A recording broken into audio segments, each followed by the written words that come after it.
그러므로 형제들아, 내가 하나님의 모든 자비하심으로 너희를 구원하노니 너희 몸을 하나님이 기뻐하시는 거룩한 사한 제물로 드리라. 이는 너희가 드릴 영적 예배니라. 너희는 이 세대를 본받지 말고 오직 마음을 새롭게 함으로 변화를 받아 하나님의 선하시고 기뻐하시고 온전하신 뜻이 무엇인지 분별하도록 하라. 아멘. 할렐루야. 로마서는 1장부터 11장까지 교리라고 말씀을 드렸습니다. 그럼 이 교리의 중심은 무엇일까요? 이 교리를 한마디로 축약을 한다면 하나님이 저와 여러분을 어떻게 얼마나 사랑하셨는가를 교리화시킨 것입니다. 12장부터는 나를 그렇게 사랑하신 하나님을 내가 사랑하노라고 하는 고백을 내 삶 속에 어떻게 이루어 드릴 것인가, 이걸 또 축약한다면 12장부터는 하나님 무엇이에요? 사랑. 할렐루야. 예. 그래서 오늘 본문 1절은 그러므로로 시작을 합니다. 즉 하나님이 나를 내가 죽어야 할 그 십자가에 당신의 독생자 예수를 내어 죽이시기까지 사랑해 주셨는데 나는 어떠한 하나님의 사랑에 대한 삶을 살아야 할 것인가. 그러므로 접속사로 시작이 되어져요. 교리 안에만 머무르면 안 됩니다. 교리 안에만 머무른다는 건 뭐예요? 지식으로만 아는 거예요. 이걸 가지고는 너무 부족합니다. 좀 더 나아가 율법적인 신앙생활은 참 힘듭니다. 하나님께서 원하시는 바를 이루어 드리기 위해서 최선을 다하는데 그 안에 뭐가 빠져 있냐면 하나님 사랑이 빠져 있는 거예요. 하나님을 사랑하지 않아도 율법적으로 자기 열심으로 얼마든지 종교생활을 할 수 있어요. 그런데 뭐가 없어요? 기쁨이 없는 거예요. 혹시 신앙생활을 하니라고 하는데 기쁨을 잃어버린 성도들이 있습니까? 축복하는 것은 성령 충만하시길 바랍니다. 성령 충만하시길 주님의 이름으로 축원합니다. 은혜로 해야 돼요. 오늘 이제 본문에는 첫 번째 윤리에 대해서 말씀을 하는데 하나님이 기뻐하시는 산제물로 드려라. 이것이 너희가 드릴 영적 예배다라는 말씀을 하고 있어요. 원래 제물은 산채로 드리는 거예요? 죽여서 드리는 거예요? 죽여서 드리는 거예요, 제물은. 그런데 어떤 제물을 드려라? 산제물을 드리라고 말씀을 하고 있습니다. 무슨 의미일까요? 1절 다시 한번 읽어볼까요? 너희 몸을 하나님이 기뻐하시는 산제물로 드리라. 이는 너희가 드릴 영적 예배니라. 산제물로 드리는 영적 예배라. 성도는 일상의 삶을 살면서 치열한 싸움을 합니다. 내 생각, 내 주장이 있어요. 내 논리가 있어요.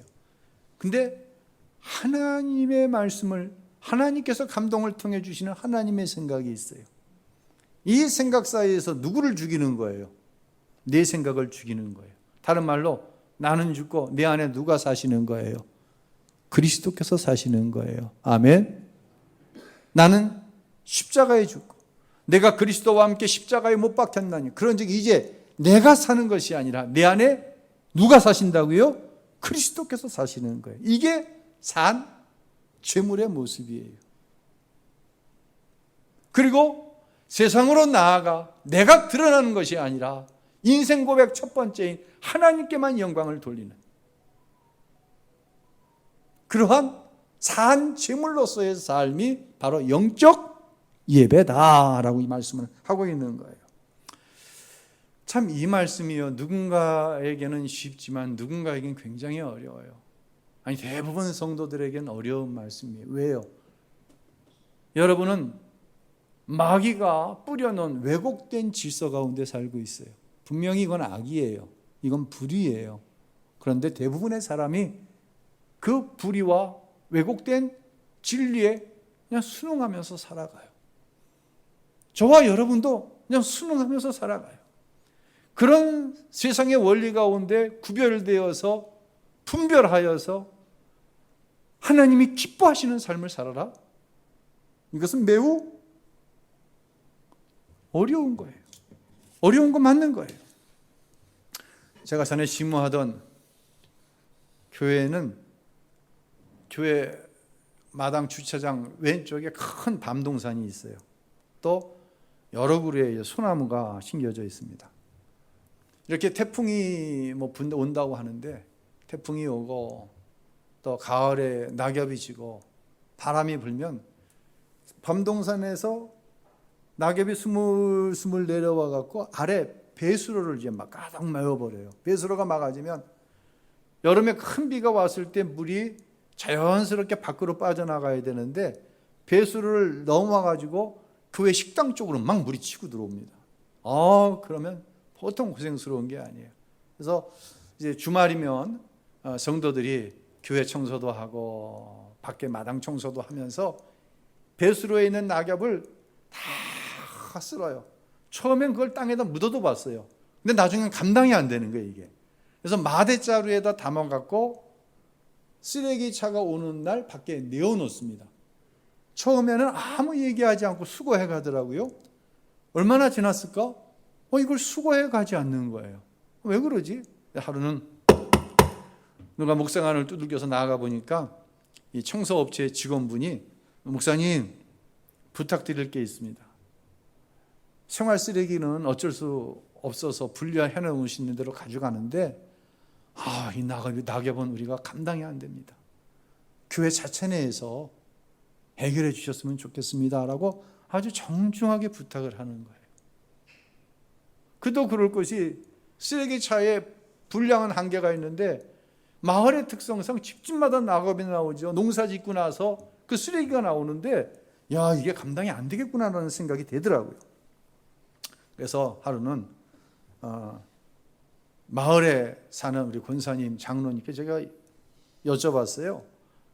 이 교회 낙엽 쓰레기를 청소차가 못 가지고 한다고 하는데 장로님 댁은, 권사님 댁에서는 이거 어떻게 해요? 그랬더니 목사님, 그 교회 앞에 소각로에 우리 가끔 너무 쓰레기가 많으면 태우지 않습니까?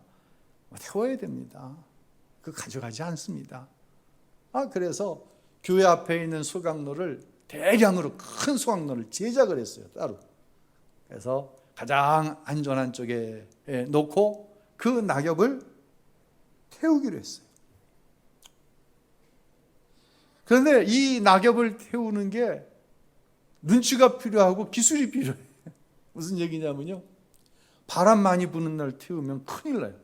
산불, 어디서 담뱃불에, 어디서 논두렁 태우다가 이런 얘기 나오잖아요. 쓰레기 태우다가 산불 이어지는 경우가 굉장히 많거든요. 또 한밤중에 태우면 안 돼요. 이 쓰레기가 잘 타면 막 불기둥이 솟아오를 정도의 연통에서. 그러면 소방서에서 전화가 와요. 불 났냐고. 하도 그런 일들이 많으니까. 또 어떤 때는 소방차가 출동하는 경우도 있어요. 그래서 한밤중도 안 돼요. 시간적으로는 해가 지기 전, 지금으로 따지면 한 5시나 5시 반쯤,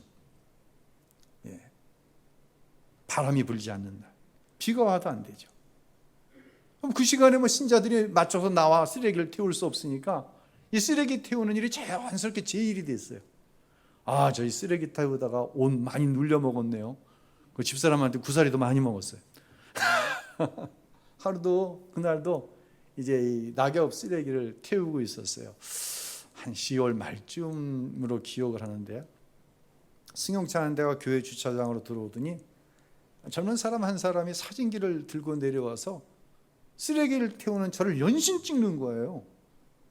기분이 나쁠까요? 기분이 안 좋더라고요. 그래서 무슨 일이냐고 물어봤더니 자기는 아무개 환경신문사의 기자라고 그러면서 명함을 내어 미는 거예요. 그리고 저에게 묻습니다. 목사님, 쓰레기 태우는 거 불법인 거 아세요? 금지되어 있는 거 아세요? 난 처음 들었어요. 우리 동네에서는 당연히 그러는 걸로 알았으니까 모른다고. 이거 법으로 금지되어 있는데 구청에 신고가 들어가면 벌금을 무는데 과태료가 꽤 나옵니다. 그러는 거예요. 뭐 알지 못하는 것을 알려주는 게 아니라 이 사람이 뭔가 나한테 바라는 게 있다는 생각이 들어왔어요. 아, 그러냐고. 그랬더니 이어서 얘기를 합니다. 그래서 제가 우리 동네 청소차가 들어오는데 낙엽 쓰레기까지 수거해가지 못한다고 그래서 어쩔 수 없이 태우는 거라고 설명을 하면서도 내가 왜 이 사람한테 설명을 해야 되지 도대체?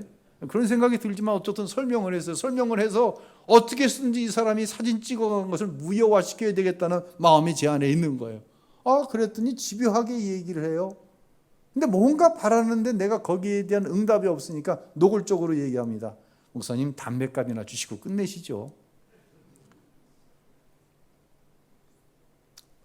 참 언짢더라고요. 그래서 들은 척도 안 했더니 그냥 가더라고요. 이제 교회에 들어와서 몇 군데 좀 알아봤어요. 이러한 신문사가 있는지 모르겠는데 기자라고 하면서 이러고 갔다 그랬더니 신문사라고 허가를 내고 그냥 기자증을 막 발급한대요. 막 발급하면 그 기자증을 가지고 소규모 업체들이 어쩔 수 없어서 어떤 환경 오염 물질을 내어놓거나 그렇죠. 가정집은 이런 짓 안 되는 거예요. 가정집에 이런 얘기면 그냥 뭐 반발만 온대. 교회처럼 사진이나 기사가 나가면 곤란함을 당할 그런 곳을 찾아가서 돈을 요구한다는 것이죠. 혹시 이런 일 당해본 적 있어요? 여러분 뭐 사업하면서 이양섭 장로님 사업하시면서 기자한테 이런 당해본 적 있어요? 예? 없어요? 다행이네요. 예. 그리고 이제 며칠이 지났습니다. 전화가 왔는데 모르는 번호 잘 안 받잖아요. 그렇죠? 근데 받아야 될 것 같아. 전화를 받았어요.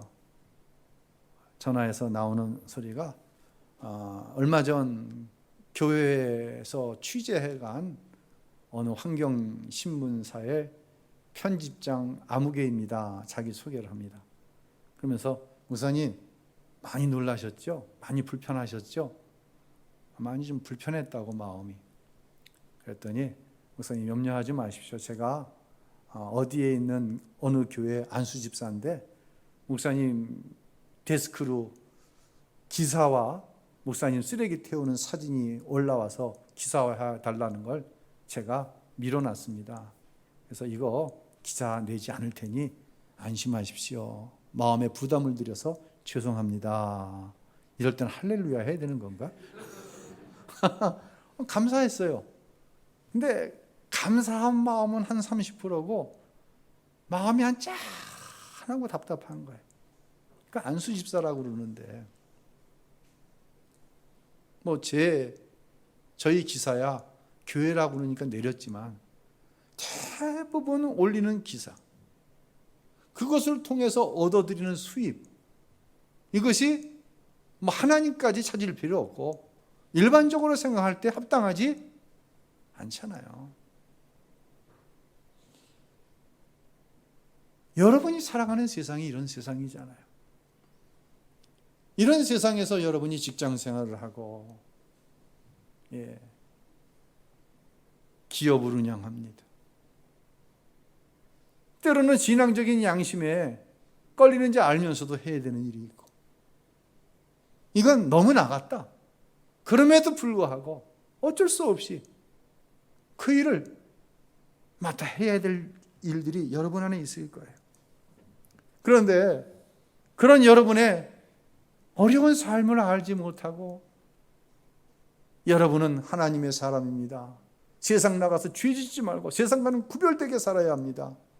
아무런 영혼 없는 설교를 하는 것이 나라고 한다면 과연 나라고 하는 존재가 성도들에게 무슨 도움이 되겠는가라는 생각을 했더니 이게 감사한 것은 30밖에 안 되고 마음이 짠하고 답답하기도 했어요. 사랑하는 성도 여러분, 세상에서 살아가는 것이 얼마나 힘이 드십니까? 참 힘이 들 거예요. 참 고단할 거예요. 예수를 알지 못했다고 한다면 진앙적인 양심은 걸리지 않을 텐데 다른 사람보다 더 양심에 걸리고 우리는 살아갑니다. 그런데 말입니다. 분명한 것은 우리는 세상 사람들과 똑같이 살아가서는 안 된다고 하는 거예요. 정확히 표현하자면 물과 성령으로 거듭난 저와 여러분은 세상 사람들과 같이 살아갈 수 없다는 거예요. 오늘 본문 2절에 하나님은 바울 사도를 통해 이렇게 우리에게 말씀하십니다. 읽습니다.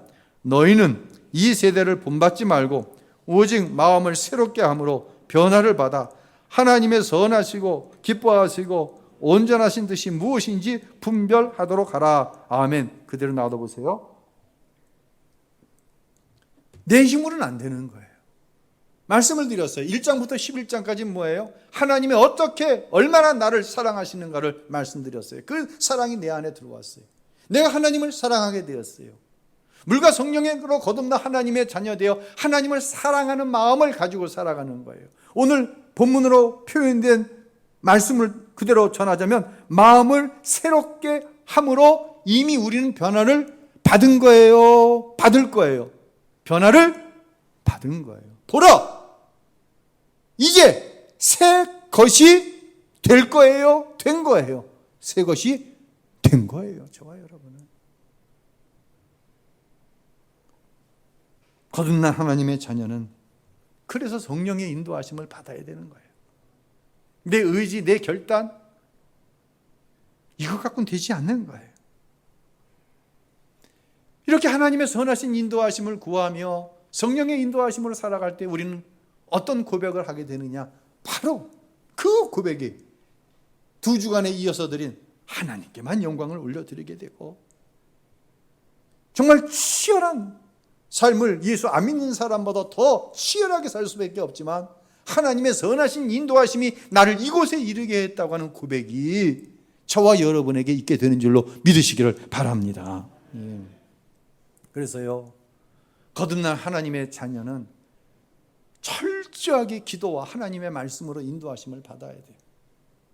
이런 이야기 해본 적이 있죠. 축구 경기를 하는데 이게 뭐야? 뭐 11대 11로 축구를 해야 되는데 12대 11로 축구를 하고 있네. 이런 얘기 해본 적도 있고 들어본 적도 있어요. 어떤 경우? 왜 선수는 11명인데 한쪽은 12명이에요? 어떤 경우예요? 몰라요? 누가 상대편을 드는 거야? 심판이. 심판이 고의적이든 아니면 실수든 순간적으로 놓쳐가지고 결정적인 기회가 무산되든지 아니면 저건 분명히 업사이드 상에서 골을 넣었는데 그 골을 업사이드를 인정해 주지 않아서 골을 먹은 것이 되었든지 이러면은요 실력과 경기 내용과 관계없이 결과가 확 변해버리거든요. 그때 우리는 12대 11로 싸웠다는 얘기를 합니다. 자, 이러한 어떤 잘못된 판정, 참 사람이 연약한 것 같아요. 심판은요 공을 쫓아다니면서 공만 보는 거예요. 제일 공 가까이에서 정확한 상황을 보고 있는 사람이 누구예요? 심판이에요. 그런데도 놓치더라고. 놓치는 경우가 굉장히 많더라고요. 그래서 개발된 게 있습니다. 바로 사진 보였죠? VAR 제도예요. 비디오 어시스턴트 레프리. 해석하면 비디오 보조 심판이라는 말이에요. 이 국제축구연맹 FIFA에서 처음 심판들의 어떤 실수를 때문에 경기 결과가 변하지 않도록 이 VAR 제도를 마련했는데 요즘엔 야구도 VAR 있죠. 농구 있어요? 농구도 있나? 농구 못 들어본 것 같아요. 있나? 없어요? 배구는 있어요? 있구나. 이거 좋더라고. 이거 잘 만들었더라고. 저는요,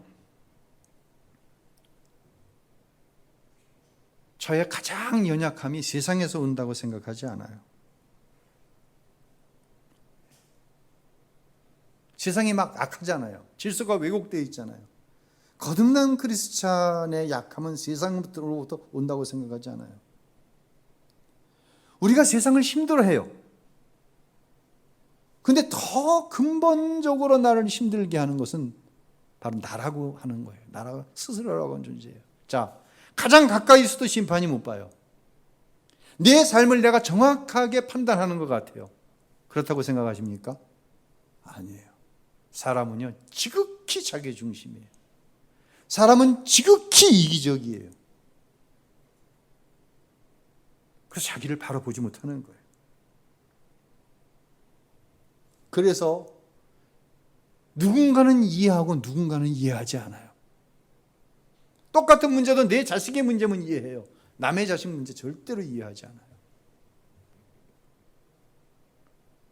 내 가족 용납해요. 그러나 절대로 다른 사람 용납하지 않아요. 그래서 우리는 사랑하지 못하는 것이 너무 많아요. 여러분, 우리는 지금 추석 명절을 앞두고 있는데요. 스스로에게 생각해 보세요. 내가 그 사람을 그렇게 싫어하는 이유가 그 사람이 저지른 무엇 때문인지, 아니면 내 마음이 그것을 이해하지 못하고 용납하지 못해서, 말씀에 이끌리지 못해서, 받아들이지 못하고 사랑하지 못하고 있지는 않은가. 우리는 정말 처절할 정도로 돌아보지 않으면 너와 나와의 관계에서 절대로 하나님의 나라를 이루며 살 수 없어요. 하나님의 뜻대로 스스로가 살지 못하는데 자꾸만 세상 탓만 하는 거예요. 그래서요, 우리는 항상 기도와 말씀을 VAR로 삼아야 됩니다. 기도는 무엇이라고 누누이 말씀드리나요? 기도는 나를 향한 하나님의 생각이 무엇인지를 알아내는 작업이라고 말씀을 드렸어요. 내 생각과 하나님의 생각이 다를 때가 너무 많잖아요.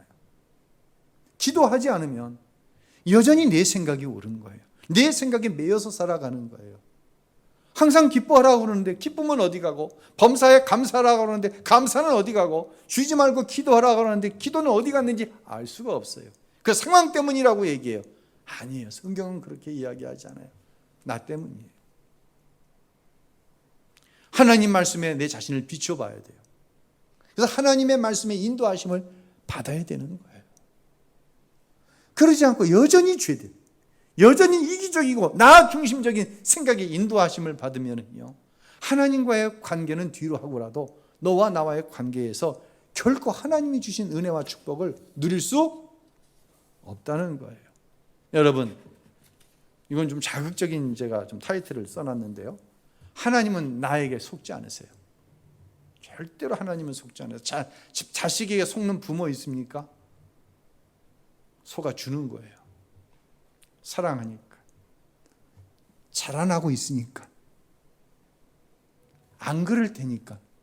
근데 어느 순간 가면 부모가 프레스를 강력하게 발휘할 때가 있어요. 하나님 마찬가지예요. 제가 가장 경계하는 신앙의 형태는 바로 이것이에요. 삶은 상황에 따라 살아가요. 철저하게 자기가 주어진 상황에 따라 살아가요. 삶은.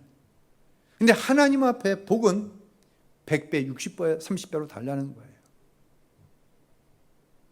성경 한 곳 읽어볼까요? 갈라디아서 6장 7절로 9절 읽겠습니다. 스스로 속이지 말라. 자, 보세요. 스스로 속이면 안 돼요. 나 스스로를 속이지 마세요. 더구나 하나님을 속일 수 있다? 나는 환경대로 살면서 100배, 60배, 30배 계속 읽습니다. 하나님은 업심여김을 받지 아니하시나니 사람이 무엇으로 심든지 그대로 거두리라. 자기의 육체를 위하여 심는 자는 육체로부터 썩어질 것을 거두고 성령을 위하여 심는 자는 성령으로부터 영생을 거두리라. 아멘. 성도는요, 상황을 따라 살아가는 존재가 더 이상 아닙니다. 성도는요, 어떤 상황 속에서도 나를 향한 하나님의 뜻이 무엇일까? 내 삶 속에 이런 사건이 왔는데 이 사건을 통해 하나님께서 나에게, 내 가정에 하시고자 하시는 말씀이 무엇일까? 기도를 통해 하나님의 생각을 내 생각으로 품어내는 거예요. 하나님의 말씀을 묵상합니다. 하나님의 말씀 안에서 내 생각을 올려내는 거예요. 말씀은 캐논, 저울이라는 의미가 있다고 그랬어요. 하나님의 생각과 내 생각을 저울 위에 딱 올려놓으면 정확히 답이 나오는 거예요. 이쪽에도 내 생각을 올려놓고 이쪽에는 세상의 생각을 올려놓습니다. 세상 다 그러는데 이 정도면 내가 훌륭하지. 안 됩니다. 그것은 안 됩니다. 그때 하나님의 100배, 60배, 30배의 결실, 이건 아니에요. 죄송합니다. 이건 미신에 가까워요. 주일이면 하나님의 성전에 나와 신령과 진정으로 예배하는 거예요. 세상에 나아가서는 나는 죽고 내 안에 예수로 살아가는 거예요. 열심히 내 안에 예수로 살아가려고 하는데 이게 잘 안 돼요. 그러니까 하나님 앞에 나와 기도하는 수밖에 없는 거예요. 여러분, 기도하지 않고 하나님의 뜻대로 살아 하나님 약속하신 축복을 받는다? 이것보다 큰 교만이 없는 거예요. 하나님의 말씀을 묵상하고 주야로 하나님의 말씀대로 인도하심을 따라 살아가지 않아도 나는 말씀대로 살 수 있다? 죄송합니다. 이건 그 안에 예수가 있는 게 아니에요. 누구의 잘못이에요? 이건 제 잘못이에요. 잘못 가르친 제 잘못이에요. 상황에 따라서 살아가는 성도들을 향해 하나님께서 여러분을 위하여 100배, 60배, 30배의 축복을 예비하시고 계십니다. 떠들어댄 목회자의 잘못이에요. 어디 성경에 그렇게 나와 있어요? 스스로 속이지 말라고 그러십니다. 옛 성경에는 하나님은 만홀히 여김을 받지 않으신다고 얘기하시는 거예요. 하나님을, 죄송합니다, 우습게 여기지 말라는 얘기예요. 심은 대로 거둔다는 거예요. 누가 성령을 따라 심을 수 있어요? 하나님 사랑하는 사람만 상황을 이기고 상황을 뒤로 하고 하나님 말씀대로 살아갈 수 있는 거예요. 믿음으로 살아야지, 말씀대로 살아야지. 우리는 수없이 결심하지 않습니까? 그 결심이 이루어집니까? 하나님을 사랑해야지 이룰 수 있는 거예요. 하나님을 사랑해서 내 영광, 내 유익, 내 이기적인 욕심이 아닌 하나님의 영광만 바라볼 때 하나님이 나를 인도해 가시는 것을 경험하게 되는 거예요. 그리고 인생 고백을 하게 되는 거예요. 하나님께만 영광을 올려드리기 위해서 정말 죽을 것 같았지만 최선의 삶을 살았습니다. 그랬더니 하나님께서 나를 이렇게 인도하셨습니다. 아멘. 할렐루야. 이것이 성경 전체에 흔히 이야기하는 위대한 믿음의 사람들이, 축복받은 사람들의 최종적인 고백이라고 하는 것이에요. 이때 주어지는 축복이 무엇입니까? 적용을 했어요. 교리적으로는 이것을 뭐라고 설명을 하고 있을까요? 로마서 8장 28절에 이렇게 말씀합니다. 읽겠습니다. 우리가 알거니와 하나님을 사랑하는 자, 곧 그의 뜻대로 부르심을 입은 자들에게는 모든 것이 합력하여 선을 이루느니라. 아멘. 우리가 알거니와, 우리가 교리적으로 알거니와, 하나님께서 나를 어떻게 얼마나 사랑했는지 알거니와, 이것을 아는 사람은 하나님을 사랑하게 되고 하나님의 뜻이 무엇인지를 분별하여 이 세대와 구별하여 하나님의 뜻대로 살아가게 됩니다. 이때에 현재 내 삶 속에 어떠한 고난이나 환난이나 어떠한 연약함, 부족함이 있다고 할지라도 하나님은 이 모든 것을 다 합하여서 결국은 우리에게 약속하신 그 축복을 이루어 주시겠다고 하시는 교리적인 말씀인 거예요. 이 말씀을 어떻게 적용하며 살 것인가? 바로 산제물로 세상에서 영적인 예배자로 살아갈 때에 이와 같은 놀라운 축복의 역사가 여러분에게 약속되어져 있다고는 사실입니다. 여러분을 축복합니다. 나는 할 수 없어요. 나는 절대로 못해요. 그러나 내가 하나님을 사랑하며, 그래서 세대를 쫓아가는 것이 아니라 하나님의 거룩한 뜻을 쫓아 살아가면 누가 이루시는 거예요? 하나님이 이루시는 줄로 우리는 분명히 믿습니다. 아멘. 믿은 대로 사시기를 예수님의 이름으로 축원합니다.